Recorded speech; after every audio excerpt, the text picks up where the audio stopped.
Textile நண்பர்களுக்கு வணக்கம். இன்னைக்கு நம்ம டிஸ்கஸ் பண்ண போகிற டாபிக் ஜிஎஸ்எம், அதாவது கிராம் பர் ஸ்கொயர் மீட்டர். அப்படின்னா என்ன, இது எதுக்காக பார்க்கணும்? கிராம் பர் ஸ்கொயர் மீட்டர் எதுக்கு இண்டிகேட் பண்ணுறது? ஒரு மீட்டர் லென்த், ஒரு மீட்டர் வித் உள்ள ஒரு ஸ்கொயர் மீட்டரை எடுத்துட்டோம் அப்படின்னா அதில் எவ்வளோ வெயிட் போட்டால் எவ்வளோ கிராம் வருது அப்படின்னு பார்க்கறது கிராம் பர் ஸ்கொயர் மீட்டர். இது எதுக்காக பார்க்கணும் அப்படின்னு பார்த்தீங்கன்னா, இது வந்து ஃபேப்ரிக்னுடைய டென்சிட்டி, திக்னஸ், அதாவது ஒரு மீட்டர் ஃபேப்ரிக் எடுத்தோம்னா எவ்வளவு வந்து கிராம்ஸ் வெயிட் வருது அப்படிங்கிறத இதுதான் வந்து தீர்மானிக்கும். இது எதுக்காக பார்க்கணும் அப்படின்னு பார்த்தீங்கன்னா, இப்போ கார்மெண்ட்ஸ் எல்லாமே வந்து இவ்வளோ சென்டிமீட்டர் லென்த்து, இவ்வளோ சென்டிமீட்டர் வித்து அப்படின்னு சொல்லி லென்த் மெஷர்மெண்ட்டில் தான் கொடுத்துருப்பாங்க. அப்போ லென்த்தில் வந்து எவ்வளோ வந்து கிராம் வெயிட் வருது அப்படிங்கிறத நம்ம ஸ்டாண்டர்டாக வச்சா தான் நாம் யான் கன்சப்ஷன் வந்து எல்லாமே கண்ட்ரோல் பண்ணி கார்மெண்ட்டுடைய காஸ்ட்டை வந்து கண்ட்ரோல் பண்ண முடியும். இல்லை இப்போ சப்போஸ் ஜிஎஸ்எம் அதிகமாக இருக்குது அப்படின்னா, சேம் லென்த் அண்ட் வித் உள்ள ஒரு கார்மெண்ட்டுக்கு ஜிஎஸ்எம் அதிகமாக இருக்கும்போது அதனுடைய கன்சப்ஷனும் அதிகமாகும்.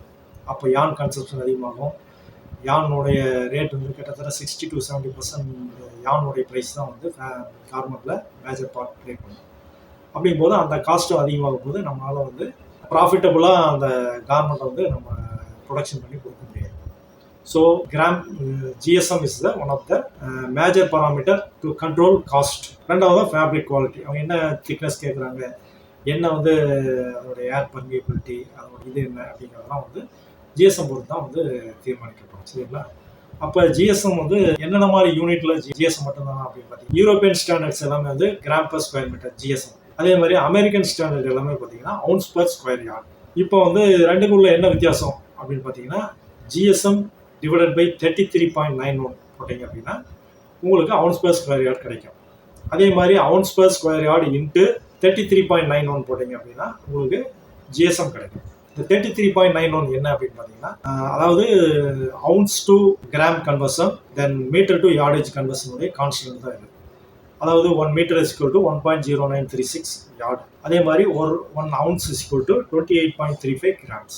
இதை வந்து கன்வெர்ட் பண்ணும்போது வரக்கூடிய கான்ஸ்டன்ட் தான் வந்து 33.91. இதை வச்சு நம்ம வந்து 2 யூனிட்டும் ஈஸியாக கன்வெர்ட் பண்ணிக்கலாம். அடுத்ததாக பார்த்தீங்கன்னா, நம்ம இதை எப்படி வந்து மெஷர் பண்ணுறது, ஜிஎஸ்ஐ எப்படி மெஷர் பண்ணுறது? இதுக்கு வந்து நம்ம குளோபலாக வந்து மேக்ஸிமம் யூஸ் பண்ணக்கூடிய மெத்தட் வந்து ரவுண்ட் ஜிஎஸ்எம் கட்டர். இது என்ன பண்ணணும்னா 100 சென்டிமீட்டர் ஸ்கொயர் உள்ள ஏரியா உள்ள ஒரு ரவுண்டை வந்து சர்க்குலரில் வந்து கட் பண்ணணும். பிளேடு வச்சு கட் பண்ணிடுவோம். இது வெயிட் போட்டு என்ன கிராம் அப்படின்னு பார்ப்போம். ஃபார் எக்ஸாம்பிள் 1.35 கிராம்ஸ் வருது அப்படின்னா இன்ட்டு 100 போடுவாங்க. எதுக்காக அப்படின்னா 10,000 centimetre square is equal to 1 metre square. சரிங்களா?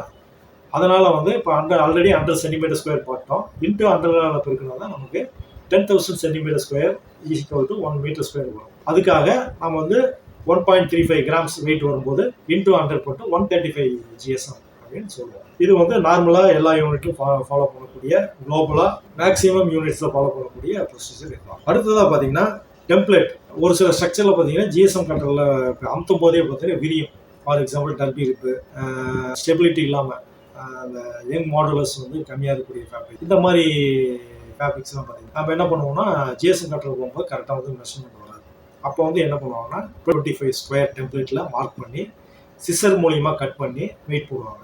வெயிட் போட்டு என்ன கிராம் வருதோ இன்ட்டு 16 பெருக்கினீங்க அப்படின்னா உங்களுக்கு வந்து ஜிஎஸ்எம் வந்து வேல்யூ கிடைக்கும். அடுத்ததான் மூணாவதாக என்ன மெத்தட் அப்படின்னு பார்த்தீங்கன்னா, ஃபேப்ரிக்கை வந்து எடுத்து ஒரு மெஷர்மெண்ட் உள்ள ஒரு ஃபேப்ரிக் எடுத்து ஓவனில் வச்சு 100 டிகிரியில் ஒரு 10 to 15 மினிட்ஸ் போட்டு போன் ட்ரை பண்ணிடுவோம். ட்ரை வெயிட் எவ்வளோ இருக்குன்னு பார்த்து எடுத்துகிட்டு மெஷர்மெண்ட் போட்டு இன்ட்டு அந்த ஃபைபர், எந்த ஃபைபரால் அந்த ஃபேப்ரிக் ஆகிருக்கோ அதனுடைய ஃபைபருடைய ஸ்டாண்டர்ட் மாய்ஸ்சர் ரீகெயின் பர்சன்டேஜ் இருக்கு இல்லையா?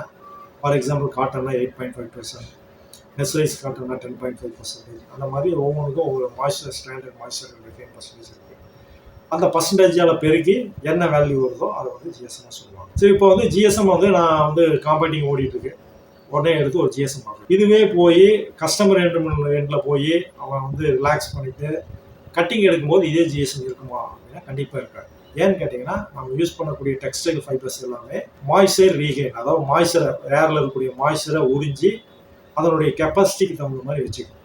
நீங்கள் காம்பேக்ட் பண்ணும்போது அதே மாய்ஸ்சர் இருக்காது. இதுக்காக தான் வந்து பிளேஸ் டு பிளேஸ், அதாவது ஒரு இடத்துல பார்க்குறதுக்கும் இப்போ நம்ம எக்ஸ்போர்ட் பண்ணதுக்கப்புறம் அந்த கண்ட்ரியில் போய் பார்க்குறது வேரியேஷன் வரக்கூடாது அப்படிங்கிறதுக்காக ஜிஎஸ்எம் பார்க்கும்போது என்ன பண்ணுவாங்கன்னா 4 hours வந்து கண்டிஷனிங், அதாவது ambient temperature 21 ±2 degree centigrade temperature plus 65 ± 2 RH வந்து ஃபுல்லாக 4 ஹவர்ஸ் கண்டிஷன் பண்ணி அதோடைய ஃபுல் சேச்சுரேஷன் மாய்ஸ்சர் வந்து சேச்சுரேஷன் லெவல் வந்ததுக்கப்புறம் செக் பண்ணி அதை தான் வந்து ரீடிங்கை வந்து டெஸ்ட்டுக்கு தான் பண்ணுவாங்க. அப்படிங்கும்போது எங்கே போய் செக் பண்ணி இது மாதிரி கண்டிஷன் பண்ணி செக் பண்ணும்போது எல்லா இடத்துலையும் இந்த மாய்ஸ்சர் ரீகெயின் ஒரே மாதிரி இருக்கிறதுனால அந்த ஃபைபரில் வந்து ஜிஎஸ்எம் வேரியேஷன் வந்து பெருசாக வந்து டிஃப்ரென்ஸ் காட்டாது. அதனால் வந்து நம்ம வந்து ப்ரொடக்ஷன் ஃப்ளோரில் பார்க்குற ஜிஎஸ்எம் இதெல்லாம் வந்து ஸ்டாண்டர்டாக நம்ம ஒரு அப்ராக்சிமேட்டுக்காக வேணால் யூஸ் பண்ணலாம் போது அது வந்து நம்ம ஸ்டாண்டர்டாக ஃபாலோ பண்ணோம் அப்படின்னா கண்டிப்பாக பையர் அண்ட்லேருந்து கம்பேர் பண்ணுறதுக்கான பாசிபிள் அதிகம். நன்றி.